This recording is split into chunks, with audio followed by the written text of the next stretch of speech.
Hi hello बच्चों, नमस्कार। Aspirant coaching institute में आपका स्वागत है। बच्चों, आज हम लोग देखेंगे प्रकाश का दूसरा रैपिड डिवीजन। जो क्लास चल रही है हमारी, आज दूसरा सेशन होगा, दूसरी वीडियो होगी। बच्चों, आज हम लोग देखेंगे इसमें क्या क्या प्रकाश का परावर्तन देखेंगे, परावर्तन के नियम देख लेंगे, वस्तुएं और प्रतिबिंब देखेंगे और साथ साथ समतल दर्पण। ये 4 टॉपिक आज हम कंप्लीट करेंगे। ज़्यादा वक्त नहीं इसमें भी जाया करेंगे, 12 से 15 मिनट में ये भी हम लोग कंप्लीट कर लेंगे। जैसे कि पहली क्लास आप लोगों ने एक देख लो, सभी बच्चे एक काम करना, रिवीजन की जो क्लास रखो वो भैया जब अगली वीडियो देखने से पहले एक बार रिवीजन करो। जो भी पिछली क्लास है उस क्लास को एक बार देख लिया करो, 5 से 7 मिनट के लिए एक बार क्लास को 2 की स्पीड में देख लिया करो या 1.5 की स्पीड में देख करके उसको तब जाके अगली वीडियो देखा करो। अगर आप पिछली वीडियो देख के अगली वीडियो देखेंगे तो आपको ज़्यादा समझ आएगा, तो आपका ही ज़्यादा फायदा होगा। यहाँ से देखिए, आज हमारा पहला क्या होगा, एक थॉट दिया गया है। ये जो भी बच्चा अपने मेहनत पे विश्वास करता है, वो कोई भी बच्चा है, अगर जो बच्चा अपने मेहनत पे विश्वास करता है वही भाई कुछ आगे कर सकता है, और जो अपने मेहनत पे ही विश्वास नहीं करता वो आगे कुछ नहीं कर सकता। ये बात आपको बिल्कुल ध्यान रखना होगा। तो हमें मेहनत से अगर अपने किस्मत को बदलना है तो मेहनत करना पड़ेगा, है ना। आगे देखते हैं आज का क्या दिया हो, प्रकाश का प्रवर्तन। भाई प्रकाश का प्रवर्तन क्या होता है, तो भैया बोलोगे प्रकाश का प्रवर्तन। देखो, प्रकाश प्रवर्तन, अगर प्रकाश की किरण जब किसी भी पालिशदार सतह से टकरा के अपने ही माध्यम में, जिस माध्यम से आ रही थी उसी माध्यम में वापस चली जाती है, तो ये घटना प्रकाश का परावर्तन कहलाता है। जैसे देखो ध्यान से, यहाँ पे क्या कर सकते हैं भाई, जैसे यहाँ पे अगर हम बोले ये एक सतह है और इस सतह पे पालिश किया गया है, ठीक है, ये सतह और इस सतह पे पालिश किया गया है, और इस पालिशदार सतह पे ये कोई किरण आ रही थी और इस पालिशदार सतह से भैया टकरा के ऐसे रिटर्न चली गई। जिस मीडियम से, जिस माध्यम से आई हुई थी उसी माध्यम में यदि वापस जाती है, ये जो घटना होगी ये प्रकाश का परावर्तन कहलाएगी। याद रखना, प्रकाश की जो घटना होती है, देखो यहाँ पे प्रकाश जब किसी वस्तु की सतह पर पड़ता है तो 3 स्थितियां दिखाई देंगी आपको। कौन कौन सी स्थिति दिखाई देगी भाई, जब प्रकाश की किरण बोलोगे जब सतह पर पड़ेगी, या तो प्रकाश पूरी तरीके से क्या कर लेगा, वस्तु प्रकाश को पूरी तरीके से अवशोषित कर लेगा, या प्रकाश को वस्तु संचरित कर देगा, है ना। या तो प्रकाश को क्या करेगी वस्तु भाई, परावर्तित करेगी। तीनों अलग अलग बातें हैं। पहली बात क्या भैया, अवशोषित करेगा। जब कोई भी वस्तु प्रकाश को अवशोषित करेगी तो वस्तु पूरी तरीके से काली दिखाई देगी। ध्यान देना, वो वस्तु पूरी तरीके से क्या दिखाई देगी भैया, काली दिखाई देगी। जो भी वस्तु होगी अगर प्रकाश को अवशोषित कर रही है, एब्जॉर्ब कर रही है, तो वो पूरी तरीके से काली दिखाई देगी। अगर प्रकाश को क्या कर रही है, संचरित कर रही है ना। अगर प्रकाश वस्तु संचारित कर रही है तो इसका मतलब वो ट्रांसपेरेंट है। एक पार से दूसरे प्रकार, देखो दूसरे पार माने एक एक पक्ष से दूसरे पक्ष में चला जाएगा प्रकाश, या एक माध्यम से दूसरे माध्यम में प्रकाश गुजर जाएगा तो वो संचारित, या इसी को बोलते हैं ना पारदर्शी, हम बोल सकते हैं।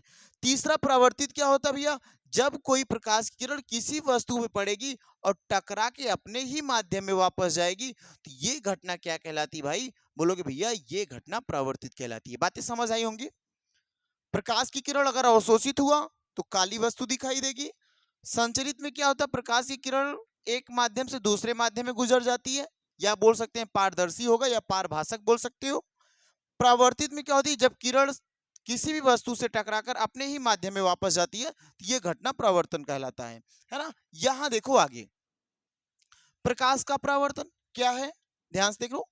जब कोई प्रकाश की किरण वस्तु की सतह पर पड़ती है और टकराकर अपने ही माध्यम में वापस चली जाती है, यह घटना प्रकाश का परावर्तन कहलाता है। क्या कहा, ये मान लो कोई वस्तु है ना भाई, थोड़ी सी चिकनी वस्तु होगी, या यहाँ पे कह दिया जाए लेप लगा दिया गया।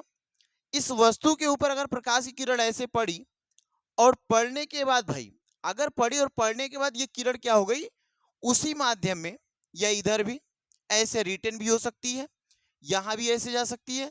कहा जाए उसी माध्यम में यदि वापस निकलती है तो ये घटना क्या कहलाती है, बोलोगे यही घटना प्रकाश का परावर्तन कहलाता है। क्लियर है ना। जो प्रकाश की किरण आके पड़ती भाई, इस चीज को बोलते, इस किरण को क्या बोल दोगे, आपतित किरण बोल देंगे। इस किरण को क्या बोलेंगे, आपतित किरण बोलेंगे। और टकराने के बाद जो किरण निकल के जाती है इसे बोलते हैं परावर्तित किरण। इसे क्या बोल देंगे? परावर्तित किरण बोल देंगे, है ना। और ध्यान से एक बात और याद रखना, जो भी ये दर्पण या वस्तु के जिस बिंदु से टकराव होता है मिरर के, या बोल दो ये वस्तु के जिस बिंदु से टकराव होगा उसे आप बोलेंगे भैया आपतन बिंदु। अभी इसका नियम पढ़ेंगे तो वहां नियम पे आपको एक एक बातें डिटेल में हम बताएंगे, आगे ही पढ़ेंगे। तो परावर्तन समझ आया? किसी भी वस्तु से प्रकाश टकराकर अपने ही माध्यम में वापस लौट जाना भैया प्रकाश का परावर्तन कहलाता है। ध्यान से देखो ये अगला एक और बात याद रखना, सबसे अच्छा प्रकाश का परावर्तक तल कौन बनाता है? तो बोलोगे रजत धातु। रजत धातु या सिल्वर मेटल, इसको इंग्लिश में क्या बोलेंगे भैया? Silver metal. जो सिल्वर की धातु होती है, ये जो सिल्वर मेटल होता है भैया, इस मेटल को अगर हम किसी कांच के ऊपर लेप लगा दें, किसी भी कांच के ऊपर, कि अगर हम किसको लगा दें भैया? रजत धातु का लेप लगाएंगे तो सबसे बेहतर क्या होगा? परावर्तन होगा। कहने का मतलब ज्यादा से ज्यादा लाइट जो होगी रिफ्लेक्ट हो जाएगी, वापस चली जाएगी, है ना। देखो आगे क्या, प्रकाश की किरण का समूह, याद रखना जो प्रकाश की किरण का समूह होता है उसे प्रकाश का किरण पुंज कहते हैं। क्या कहते हैं? प्रकाश का किरण पुंज। जैसे अभी ध्यान से भी, प्रकाश के किरण समूह ये ऐसे, अगर ऐसे देखो ढेर सारी किरणें गुजर रही हैं, ये इसी को बोलेंगे क्या? इसी को बोलते हैं प्रकाश पुंज बोलते हैं ना। इसी को क्या बोल दोगे? प्रकाश का पुंज बोल देंगे या प्रकाश की किरण का पुंज बोल देंगे। क्लियर है ना? यहां तक बात समझ आई होंगी।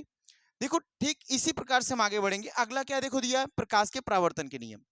कितने नियम भैया? दो नियम है ना। नियम तीन भी बोल सकते हो लेकिन दो ही पढ़ने आपको। क्या? पहले ध्यान से सुन लो। मान लो ये क्या भैया? एक पालीदार सतह है या एक दर्पण है, बोल दो समतल दर्पण है ना। अब इस दर्पण पे अगर कोई आके किरण पड़ी और पढ़ने के बाद ये देखो ऐसे रिटर्न हो गई, कहने का मतलब ये तो परावर्तन की घटना है। जब कोई किसी चिकने सतह पे किरण आके पड़ती है ना, इंसिडेंट रे, और ये होगा रिफ्लेक्टेड रे, आके पड़ने वाली किरण टकरा के उसी माध्यम में वापस चली जाती है, तो आने वाली किरण का नाम क्या देंगे भाई? बोलो भैया आने वाली किरण का नाम देंगे आपतित किरण। क्या दोगे? आपतित किरण दोगे, है ना। और जो देखो ध्यान से, परावर्तित जो ये जो टकरा के जा रही इस किरण का नाम देते हैं परावर्तित किरण। क्या नाम दे दोगे? परावर्तित किरण। आगे देखना, जिस बिंदु पे टकराते हैं इस बिंदु का नाम क्या देते हैं? आपतन बिंदु। याद रखना, आपतन बिंदु। अगर आपसे हम एक बात पूछे भाई आपतित किरण किसे कहते हैं, तो आपका जवाब निकल के आना चाहिए भैया जो किरण किसी वस्तु पर या किसी चमकदार सतह पर आके पड़ती है, जो किरण किसी भी चमकदार सतह पे आकर पड़ती है उस किरण को हम आपतित किरण कहते हैं। परावर्तित किरण भैया जो किरण सतह से टकराकर अपने माध्यम में वापस जाती हुई प्रतीत होती है, आप वो या बोल सकते हो वापस जाती है, उस किरण को बोलते हैं परावर्तित किरण। दूसरी बात भैया आपतित किरण और परावर्तित किरण जिस बिंदु से मिले होते हैं उस बिंदु का नाम क्या देते हैं? हम आपतन बिंदु देते हैं। बात समझ आई यहां तक?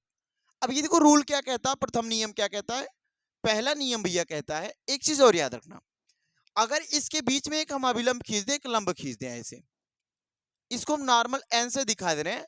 अभिलंब और आपतन कोण के, देखो सॉरी, अभिलंब और आपतित किरण के बीच में कौन सा कोण भैया? इंसिडेंट एंगल या आपतित कोण है।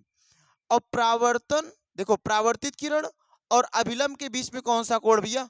बोलोगे भैया परावर्तन कोण है ना। ऐसे अगर आप नोट करना चाहते हो तो यहां देखो ऐसे समझ लो, ये कौन सी किरण? आपतित। साथ साथ बोलते चलना, ये कौन सी किरण? परावर्तित। ये भैया आपतित रे है ना, ये आपतित किरण है। ध्यान से देखो, ये आपतित किरण है। और ये कौन सी किरण भाई? ये परावर्तित किरण है ना। और ये कौन सा बिंदु? ये आपतन बिंदु है, ये आपतन बिंदु है।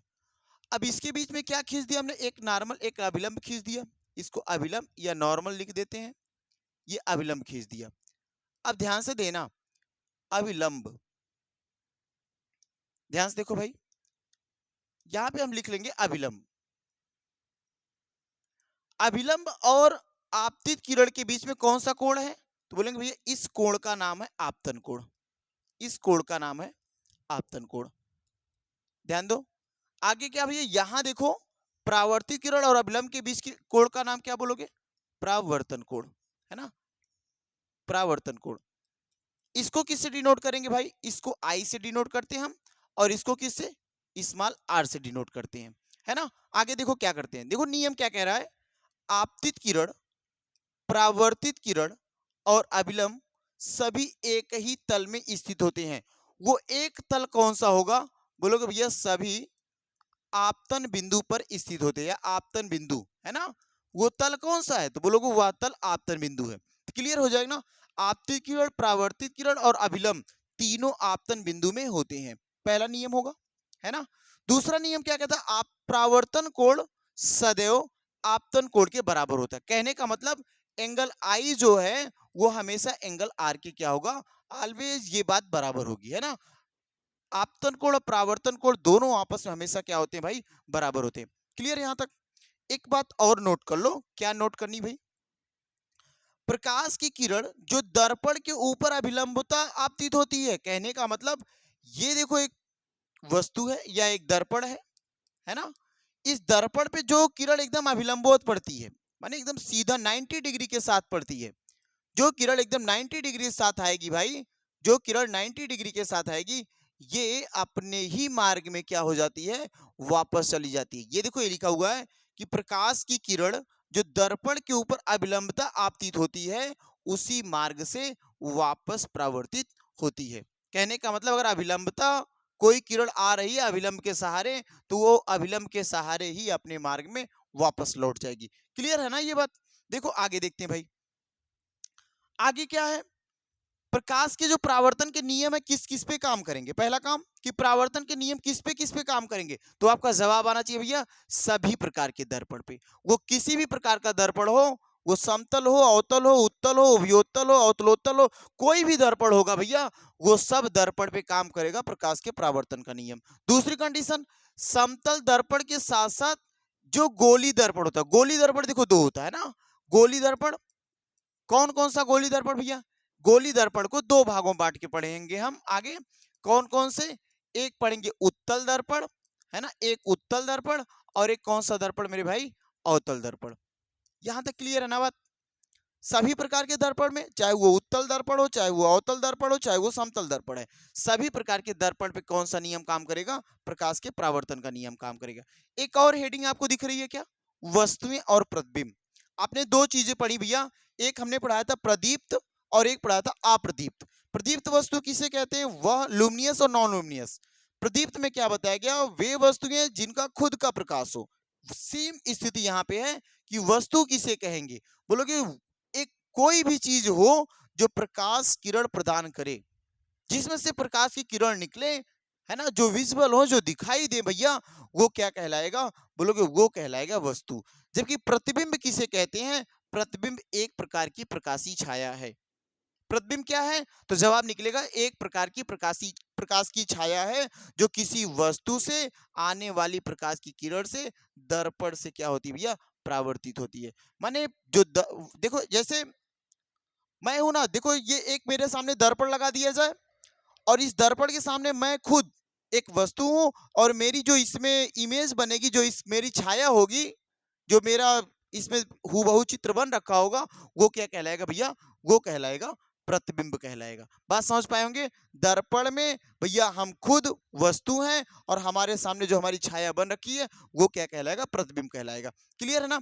यहां से देखो एक और बात याद रखना, प्रतिबिंब कितने प्रकार के होंगे? दो प्रकार के होंगे। एक होता वास्तविक प्रतिबिंब, एक होता आभासी प्रतिबिंब। वास्तविक प्रतिबिंब क्या होता है? जिसे पर्दे पर लाया जा सके, बनाया जा सके या उतारा जा सके, उसे क्या बोलेंगे? वास्तविक प्रतिबिंब। और जिसे पर्दे पर भैया नहीं बनाया जा सके, वो कैसा प्रतिबिंब है? आभासी प्रतिबिंब। क्या हम दर्पण में देख रहे हैं तो अपने इमेज को बना रहे हैं, तो क्या वो हम छाप पाएंगे क्या? खुद सोचो कि जो दर्पण है, जो हमारे घर में शीशा है, जो आईना देखते हैं हम घर पे, अगर उस आईने में हम अपनी शक्ल को देख रहे होते हैं, तो क्या उस आईने में जो शक्ल दिख रही है, क्या उस शक्ल को हम पर्दे पे उतार सकते हैं? बोलोगे भैया नहीं ऐसा हो सकता। अगर ऐसा नहीं हो सकता तो भाई वो कौन सा दर्पण कहलाए, वो कौन सा प्रतिबिंब कहलाएगा? तो जवाब निकलेगा भैया ये आभासी प्रतिबिंब कहलाएगा। और अगर हम उसे पर्दे पर उतार ले गए तो वो कौन सा प्रतिबिंब कहलाएगा मेरे भाई? वो कहलाएगा वास्तविक प्रतिबिंब। सिनेमा घरों में देखो ना, जब कभी मूवी देखने के लिए हम कभी जाते हैं, और सिनेमा घरों में जो हम सीन देखते हैं नायक और नायिका का, या विलेन का जो हम सीन देखते हैं भैया, वहां पे किसे पर्दे पर उतारा गया होता सिनेमा घर में, तो वो चीज कैसा इमेज है, तो बोलोगे वो वास्तविक प्रतिबिंब है। जबकि देखो यहाँ पे लिखा वह प्रतिबिंब जिसे पर्दे पर प्राप्त नहीं किया जा सकता है आभासी प्रतिबिंब कहलाता है। और देखो क्या है, आभासी प्रतिबिंब को केवल क्या कर सकते हैं, अवलोकन कर सकते हैं, देख सकते हैं, अवलोकन करके देखा जा सकता, उसको है ना पर्दे पर उतारा नहीं जा सकता। क्लियर है ना। और याद रखना, जितना भी वास्तविक प्रतिबिंब होता भैया, याद रखना वास्तविक प्रतिबिंब हमेशा का हमेशा पढ़ेंगे आगे चल के हम, उल्टा होता है। और आभासी प्रतिबिंब हमेशा हमेशा पढ़ेंगे क्या होता है भैया, सीधा होता है ना। एक और बातें साथ साथ पढ़ते हैं कि वास्तविक प्रतिबिंब कुछ, जैसे अवतल दर्पण पढ़ोगे तो वहां पे वास्तविक प्रतिबिंब बनेगा, आगे हम पढ़ेंगे इस बात को भी, है ना। एक और बात आपके एग्जाम से लिए इंपॉर्टेंट है, समतल दर्पण, है ना। यहां से एक आज सवाल बन जाता है, क्या भैया समतल दर्पण में एक और पॉलिश की गई कांच की समतल प्लेट, देखो कोई भी एक समतल प्लेट ले लो, एक तरफ पेंट लगा दो, और पेंट लगाने के बाद वो क्या बन जाए भैया, समतल एक प्लेन है, अगर हमने पेंट लगा दिया तो मिरर बन गया, दर्पण बन गया। तो किसी भी समतल प्लेट पर एक तरफ क्या कर दिया जाए, पेंट लगा दिया जाता, तो वो किस में बदल जाता है भैया, दर्पण में बदल जाता। अगर प्लेट समतल है तो समतल दर्पण बोल देते हैं। बात समझ में आई ना, कि अगर कोई भी समतल प्लेट है ना, कोई भी समतल प्लेट है और उस समतल प्लेट के एक साइड लेप लगा दिया जाए, पेंट कर दिया जाए भैया, वो क्या बनाएगा, दर्पण बनाएगा। अगर समतल प्लेट है समतल दर्पण बनेगा, है ना। समतल दर्पण से प्रकाश का परावर्तन, यही चीज पढ़े भाई। समतल दर्पण से जो प्रकाश का परावर्तन हो, देखो समतल दर्पण क्या करता है, प्रकाश के परावर्तन की घटना में समतल दर्पण क्या क्या कर सकता है, तो बोलो कि ये समतल दर्पण जो प्रतिबिंब बनाता है, वो प्रतिबिंब की जो प्रकृति होती है वो कैसी प्रतिबिंब बना के रखता है, आभासी। पहली क्वालिटी कि जो समतल दर्पण होता कैसा प्रतिबिंब बनाएगा, तो जवाब निकलेगा भैया आभासी प्रतिबिंब समतल दर्पण बनाता है। दूसरा जवाब क्या निकलेगा मेरे भाई, बोलोगे समतल दर्पण भैया सीधा प्रतिबिंब बनाता है ना। समतल दर्पण कैसा प्रतिबिंब, सीधा प्रतिबिंब और आभासी प्रतिबिंब। क्लियर है ना। दूसरी क्या बात हो जाएगी भैया, समतल दर्पण द्वारा बने प्रतिबिंब का आकार जो होता है वो वस्तु के आकार के बराबर बनता है ना। प्रतिबिंब का आकार वस्तु के आकार के बराबर बनता है। ये किसकी क्वालिटी हो सकती है भैया, समतल दर्पण ही ऐसा कर सकता, कोई दूसरा नहीं कर सकता।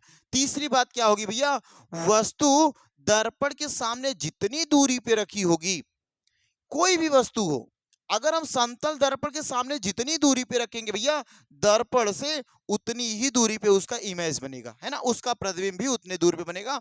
दर्पण के सामने जितनी दूरी पर होती है कोई वस्तु, प्रतिबिंब समतल दर्पण के पीछे उतनी ही दूरी पे बनता है ना। समतल दर्पण के सामने कोई किसी वेग से, मान लो भैया ये एक समतल दर्पण है, और इस समतल दर्पण से अगर ये एक लड़का मान लो है, और ये लड़का क्या है भैया, बोल दो वी वेग से इधर आ रहा है, तो इसका प्रतिबिंब भी क्या होगा दर्पण से, देखो दर्पण से इसका प्रतिबिंब भी कितने वेग से आएगा, तो जवाब निकल के आना चाहिए भैया, ये भी वी ही वेग से आएगा, है ना, ये भी वी वेग से आएगा। ठीक है। अगर पूछ लिया भैया इस वस्तु की तुलना में कितने वेग से आएगा, तो वस्तु की कंपेयर अगर इस मिरर इससे प्रतिबिंब करेंगे तो दो गुने स्पीड से आएगा, याद रखना, है ना। आगे बढ़ते हैं, आगे क्या भाई भैया, ये है जब वस्तु को समतल दर्पण के सामने रखा जाता है तो वस्तु का दायां पार्श्व प्रतिबिंब का बायां प्रतीत होता है। कहने का मतलब, जैसे अगर हम किसी वस्तु को दर्पण के सामने रखेंगे, उसका दायां जो होगा प्रतिबिंब बायां हो जाएगा, या प्रतिबिंब का बायां वस्तु का दायां, और प्रतिबिंब का दायां वस्तु का बायां हो जाता है। इसी को हम क्या बोलते हैं भैया, पार्श्व प्रतिलोमन बोलते हैं। यही स्थिति होती है कि जो एम्बुलेंस होता है, एम्बुलेंस को उल्टा लिखा जाता है, ताकि जब किसी गाड़ी को, जैसे देखो आगे एक गाड़ी चल रही है, उसके पीछे एम्बुलेंस आ रहा है, तो आगे का चालक अपने साइड मिरर में ये बात देख करके पता लगा ले कि भैया पीछे एम्बुलेंस आ रहा है। इसी वजह से अगर पूछा जाए एम्बुलेंस में क्यों एम्बुलेंस जो वर्ड लिखा जाता है वो उल्टा लिखा जाता है, तो जवाब निकलना चाहिए भैया एम्बुलेंस का वर्ड इस वजह से उल्टा लिखा जाता है ताकि समतल दर्पण में हम जब देखेंगे तो उसका पार्श्व प्रतिलोमन हो जाएगा, क्या भैया, दाएं का बायां हो जाता है, बाएं का दायां हो जाता है। ऐसी ही स्थिति के कारण हम क्या बोलते हैं, एम्बुलेंस को जो वाहन पे लिखा होता उल्टा लिखते हैं, है ना। इसी को क्या बोलते हैं, पार्श्व प्रतिलोमन। बातें समझ आई होंगी। इसका प्रतिबिंब पर्दे पर नहीं बनाया जा सकता। किसका प्रतिबिंब भैया, बोलोगे भैया समतल दर्पण के द्वारा जो प्रतिबिंब बनाते हैं उस प्रतिबिंब को हम कभी पर्दे पर नहीं उतार सकते हैं। बात समझ आई होंगी यहां तक। एक और बात याद रखना भैया, समतल दर्पण सदैव कैसा प्रतिबिंब बनाता है, ये भी इंपॉर्टेंट पॉइंट्स बना सकते हो मेरे भाई। भैया ये भी इंपॉर्टेंट पॉइंट्स है कि जो समतल दर्पण है वो हमेशा हमेशा आभासी प्रतिबिंब बनाता है। बात समझ आई ना। कैसा प्रतिबिंब बनाता है, आभासी प्रतिबिंब बनाता है। क्लियर है। लो आगे देखते हैं भैया, इसका उपयोग देख लो कि समतल दर्पण का प्रयोग हम कहां कहां पे करते हैं। सबसे पहला भैया, समतल दर्पण का प्रयोग अपने आप को देखने में हम डेली सुबह सुबह करते हैं भैया। जब हम स्कूल जाते हैं तो कंघी करने के लिए पहले हम दर्पण को देखते हैं, हमारे कपड़े ठीक पहने गए हैं कि नहीं पहने गए। किसका प्रयोग करते हैं, समतल दर्पण का प्रयोग करते हैं। एक तो आप जान गए। दूसरा भैया, कुछ दुकानें ऐसी हैं जिनके जो भीतर की दीवार होती है और भीतर की दीवारों पर बड़ा दिखाने के लिए, क्या बड़ा दिखाने के लिए, दुकान में सामान ज्यादा दिखाने के लिए प्रयोग करते हैं भैया। एक तरफ सामान रख देंगे और दूसरी तरफ मिरर लगवा देंगे तो बाहर से देखने पे ऐसा महसूस होगा कि दोनों तरफ सामान भरे हुए हैं। इस प्रकार से हम कहा करते हैं, दुकानों में भी इसका प्रयोग कर लेते हैं। आगे देखो क्या है, समतल दर्पण का प्रयोग देखो व्यस्त मार्गों, कहने का मतलब जो मार्ग जैसे घुमावदार मोड़ हो जाए या अंधे मोड़ जिसे कहा जाए। कहने का तात्पर्य भाई, एक ऐसा सीधा रास्ता है, ये मान लो ये एक सीधा रास्ता है, ये एक सीधा रास्ता है और इस सीधे रास्ते के सामने एक ऐसा देखो और रास्ता है ना, और ये एक और रास्ता है। अगर आपसे बोला जाए भैया ये रास्ता सबसे ज्यादा व्यस्त है, ये काफी तेजी से इस पे वाहन आते जाते रहते हैं। अब भैया इस पे कोई आएगा तो इसको इस रूट से भी जाना होगा, इसको इस रूट से भी जाना होगा। ऐसी स्थितियों में क्या करेगा, तो मेरे भाई यहाँ पे सामने क्या लगाएंगे, यहाँ पे सामने हम लगाएंगे मिरर, ताकि इस बंदे को, ये जो वाहन चालक आ रहा है, इसको ना इधर देखना पड़े और ना इधर देखना पड़े। अगर इसे कहीं देखना भी पड़े भैया तो ये सामने के मिरर से देख लेगा। देखो थोड़ा सा तिरछा करके इस साइड लगता है ऐसे मिरर, और थोड़ा से ही तिरछा करके इस साइड भी मिरर लगता है, ताकि इसमें वो देख के पता लगा लेगा कि क्या इस पे वाहन आ रहा। अगर इस यहां से वाहन आती है तो इसमें दिखाई दे देगा, अगर इधर से वाहन आती है तो भैया इसमें दिखाई देगा। इसी वजह से कहा गया कि व्यस्त मार्गों और अंधे मोड़ों पर भी इसका प्रयोग हम करते हैं। बात समझ आई होगी। यहाँ पे देखो एक और इंपॉर्टेंट लाइन है, इस बात को बिल्कुल याद रखना, एग्जाम में पूछा गया सवाल है, ये इतना ही पूछा गया सवाल है। क्या भैया समतल दर्पण की फोकस दूरी कितनी होती है, तो जवाब निकलना चाहिए भैया समतल दर्पण की फोकस दूरी अनंत होती है ना। समतल दर्पण की फोकस दूरी क्या होती है, अनंत होती है। समतल दर्पण अनंत रूप से बड़े गोलाकार दर्पण का एक हिस्सा होता है ना, इसलिए इसकी वक्रता त्रिज्या और फोकस दूरी दोनों क्या हो सकती है भैया, अनंत होगी। क्यों ऐसा बोला, बोला गोलाकार दर्पण का एक बहुत बड़ा हिस्सा होता है जिसकी रेडियस और जिसका सेंटर ऑफ कर्वेचर माने वक्रता त्रिज्या और फोकस दूरी दोनों क्या है, अनंत है। यहां तक बात क्लियर हुई आपको, बताओ भैया यहां तक बात आपको क्लियर हुई ना। तो आज बस इतनी बड़ी क्लास रखेंगे, यहां तक चीजें समझ आई होंगी आपको।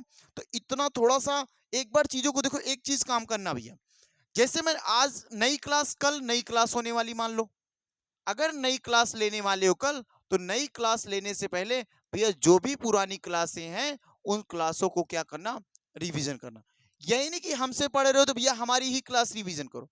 अगर आप जिससे भी जहां कहीं भी पढ़ रहे हो, जिस भी टीचर से पढ़े हो, उस टीचर की पुरानी जो प्रीवियस क्लास है उस क्लास को एक बार देखकर तब उस टीचर की नई क्लास को देखना, है ना। जब तक आप ऐसा नहीं करोगे ना, पुरानी चीजें नहीं याद होंगी, और जब तक पुरानी चीजें भैया नहीं याद होंगी तो नई चीजों को हम नहीं सीख पाएंगे। ये काम आपको करना पड़ेगा। एक और काम करना मेरे भाई, थोड़ा सा चैनल को सब्सक्राइब करवाओ अपने भाइयों से, जो अभी आपके जो भी मित्र बंधु हैं उन सब से, है ना। और सब्सक्राइब के साथ थोड़ा सा भैया लाइक और शेयर करते जाइएगा। अगर वीडियो में कहीं भी प्रकार की किसी भी प्रकार की दिक्कत महसूस आपको होती है तो कमेंट करना मत भूलिए, कमेंट बिल्कुल करिए। तो चलिए ठीक है, आज इतनी बड़ी क्लास रखेंगे, अगली क्लास अगले दिन मिलेंगे। धन्यवाद।